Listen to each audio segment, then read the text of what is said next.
ಮಲ್ಪೆ ಮೊಳಕಾಲ್ಮೂರು ರಾಷ್ಟ್ರೀಯ ಹೆದ್ದಾರಿ ಕಾಮಗಾರಿಯ ಹಿನ್ನೆಲೆಯಲ್ಲಿ ಮನೆ ಜಾಗ ಕಳೆದುಕೊಳ್ಳುವ ಸಂತ್ರಸ್ತರಿಗೆ ಕನಿಷ್ಠ 12 ಕೋಟಿ ಪರಿಹಾರ ನೀಡಬೇಕೆಂದು ಮಾಜಿ ಸಚಿವ ಪ್ರಮೋದ್ ಮಧ್ವರಾಜ್ ಆಗ್ರಹಿಸಿದ್ದಾರೆ. ಮಲ್ಪೆ ಮೊಳಕಾಲ್ಮೂರು ರಾಷ್ಟ್ರೀಯ ಹೆದ್ದಾರಿ ಅಗಲೀಕರಣ ಕಾರ್ಯ ಸ್ಥಗಿತಗೊಂಡಿದೆ. ಅದರಲ್ಲೂ ಪರ್ಕಳ ಭಾಗದಲ್ಲಿ ಕಾಮಗಾರಿ ಸ್ಥಗಿತದ ಕಾರಣ ಅನೇಕ ಅಪಘಾತಗಳು, ವಾಹನ ಸಂಚಾರಕ್ಕೆ ತೊಂದರೆಯಾಗ್ತಾ ಇದೆ. ಕಾಮಗಾರಿಯನ್ನ ಶೀಘ್ರ ಆರಂಭಿಸದ ಸರ್ಕಾರದ ಧೋರಣೆಯನ್ನ ಖಂಡಿಸಿ ಗುರುವಾರ ಪರ್ಕಳದಲ್ಲಿ ಉಡುಪಿ ಬ್ಲಾಕ್ ಕಾಂಗ್ರೆಸ್ ವತಿಯಿಂದ ಪ್ರತಿಭಟನೆ ನಡೆಯಿತು. ಪರ್ಕಳದ ಬಿಎಂ ಶಾಲೆಯಿಂದ ಹಿಡಿದು ಗಾಂಧಿ ಮೈದಾನ ತನಕ ಕಾಲ್ನಡಿಗೆ ಜಾಥಾ ಹಮ್ಮಿಕೊಂಡ ಕಾಂಗ್ರೆಸ್ ಕಾರ್ಯಕರ್ತರು ಹಾಗೂ ಸ್ಥಳೀಯ ನಾಗರಿಕರು ಸರ್ಕಾರದ ಕ್ರಮವನ್ನ ಖಂಡಿಸಿದರು. ಪ್ರತಿಭಟನಾ ಸಭೆಯನ್ನ ಉದ್ದೇಶಿಸಿ ಮಾತನಾಡಿದ ಮಾಜಿ ಸಚಿವ ಪ್ರಮೋದ್ ಮಧ್ವರಾಜ್, ಕೇಂದ್ರದಲ್ಲಿ ಕಾಂಗ್ರೆಸ್ ಸರ್ಕಾರದ ಅವಧಿಯಲ್ಲಿ ಈ ರಾಷ್ಟ್ರೀಯ ಹೆದ್ದಾರಿ ಅಗಲೀಕರಣ ಪ್ರಕ್ರಿಯೆಗೆ ಚಾಲನೆ ದೊರಕಿದೆ.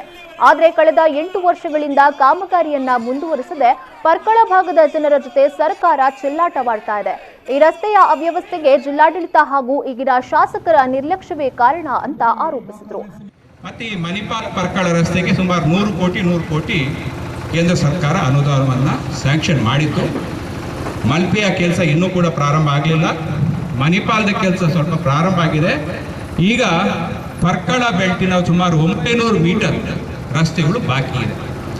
ಇದು 8 ವರ್ಷ ಆದ ನಂತರವೂ ಬಾಕಿ ಇದೆ. ಈ ನ್ಯಾಷನಲ್ ಹೈವೇ ಆಯ್ತಾ ಘೋಷಣೆ ಆಗಿ 8 ವರ್ಷ ಆದ ಮೇಲೂ ಬಾಕಿ ಇದೆ. ಇಂದಿನ ಬಿಜೆಪಿ ಆಡಳಿತ ನಗರಸಭೆಯಲ್ಲಿ ಅಮೃತ ಮಹೋತ್ಸವದಲ್ಲಿ ಇಲ್ಲಿಗೆ ಪರಿಹಾರ ಕೊಡಬೇಕು ಅಂತ 3 ಕೋಟಿ ರೂಪಾಯಿ ನೀಡಿದೆ.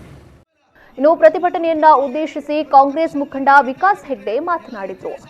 ಪ್ರತಿಭಟನೆಯಲ್ಲಿ ಜಿಲ್ಲಾ ಕಾಂಗ್ರೆಸ್ ಅಧ್ಯಕ್ಷ ಅಶೋಕ್ ಕುಮಾರ್ ಕೊಡಗೂರು, ಬ್ಲಾಕ್ ಕಾಂಗ್ರೆಸ್ ಅಧ್ಯಕ್ಷ ಸತೀಶ್ ಅಮೀನ್ ಪಡುಕೆರೆ, ಪ್ರಧಾನ ಕಾರ್ಯದರ್ಶಿ ರಮೇಶ್ ಕಾಂಚನ್, ನಗರಸಭಾ ಸದಸ್ಯ ವಿಜಯ್ ಪೂಜಾರಿ, ಜನಾರ್ದನ ಭಂಡಾರ್ಕರ್, ಗೀತಾ ವಾಗ್ಲೆ, ಕೃಷ್ಣಮೂರ್ತಿ ಆಚಾರ್ಯ ಮುಂತಾದವರು ಪಾಲ್ಗೊಂಡಿದ್ದರು.